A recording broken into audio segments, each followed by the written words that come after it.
Timnas Indonesia lagi jadi bahan pembicaraan besar dari peluang skuad yang bisa didominasi pemain asing di Piala AFF 2026 sampai JITZES yang bikin AC Milan harus menunda ambisi mereka di Liga Champions.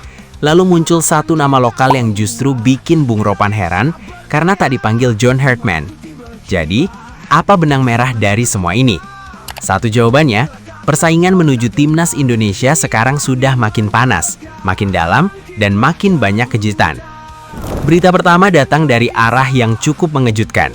Timnas Indonesia disebut berpotensi memakai skuad yang sangat didominasi pemain asing, baik dari diaspora maupun pemain Super League yang memenuhi syarat naturalisasi untuk Piala AFF 2026. Dalam laporan itu, disebut ada 11 pemain yang sudah dan eligible jadi WNI untuk dipanggil John Hartman. Nama seperti Cyrus Margono dan Jordi Amat ikut disorot sebagai bagian dari opsi yang bisa membantu Garuda. Tapi masalahnya sederhana, turnamen ini tidak masuk kalender resmi FIFA, jadi klub Eropa tidak wajib melepas pemain. Artinya, Hartman tidak bisa berharap penuh pada semua kekuatan terbaiknya. Dan disinilah tantangannya mulai terasa. Kalau sejumlah pemain diaspora dari Eropa sulit dilepas, maka timnas harus mencari kombinasi lain yang tetap kompetitif. Itulah kenapa opsi dari liga lokal, pemain yang sudah berstatus WNI, sampai pemain asing yang masih memenuhi syarat naturalisasi jadi sangat penting. Bukan cuma soal kualitas individu, tapi juga soal siapa yang benar-benar tersedia saat turnamen dimulai. Lalu kita geser ke Italia. JITZES kembali jadi sorotan setelah tampil sejak menit pertama saat Sassuolo menghadapi AC Milan di Stadion Mapei. Sassuolo menang 2-0 lewat gol cepat Domenico Berardi di menit 5 dan Armand Lauriente di menit 47.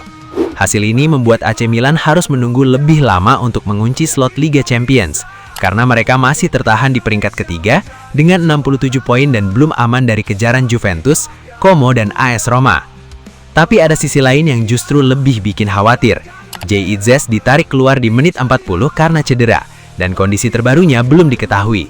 Jadi meski Sassuolo dapat kemenangan penting, Timnas Indonesia justru punya tanda tanya baru jelang agenda berikutnya. Apalagi kalau J benar-benar tidak fit, itu bisa berdampak ke peran pentingnya di level klub maupun tim nasional. Berita ketiga datang dari komentar Bung Ropan soal pemanggilan 23 pemain untuk TC Timnas Indonesia jelang AFF 2026.